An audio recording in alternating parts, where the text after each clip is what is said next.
మేమైతే ఇక్కడ పచ్చడి కోసం అయితే కాయలు కోస్తున్నామండి. కానీ చాలా వరకి మామిడికాయలైతే పండ్లయిపోయాయి.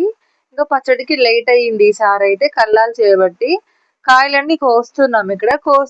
చాలా వరకి పండ్లుగా అయ్యాయి చూడండి ఇక్కడ. ఈ అన్ని చెట్టు మీద కాయలన్నీ కోసేసి అందులో ఏవైతే పచ్చగా ఉన్నాయో అవి పచ్చడి పెట్టిద్దాం అనేసి అన్ని కోపిచ్చాం ఇక్కడ. చాలా వరకు పండ్లే ఉన్నాయి. అందులో పచ్చగా ఉన్నాయి మాత్రం ఏరి పక్కన పెట్టాము. ఈ చెట్టు కాయలైతే మేము 3 ఇయర్స్ నుంచి పచ్చడి పెడుతున్నాము. చాలా టేస్టీగా ఉంటుంది. 1 ఇయర్ కూడా స్టోర్ ఉంటుంది. కానీ ఈసారి చాలా పండ్లయ్యాయి. ఎలా ఉంటుందో మరి పచ్చడి అయితే. మేము తీసిన పచ్చడి కాయలన్నీ చాలా పండ్లలాగా అయ్యాయి ఇక్కడ మీరు చూసినట్లయితే. ఈ పచ్చడి పెడితే ఎలా ఉంటుందో ఏమో అనేసి వేరే చెట్టు కాయలు కూడా కోసారు. అవి కచ్చగా ఉన్నాయి కానీ అవి కూడా కోస్తే యెల్లో కలర్ గా వచ్చేసాయి.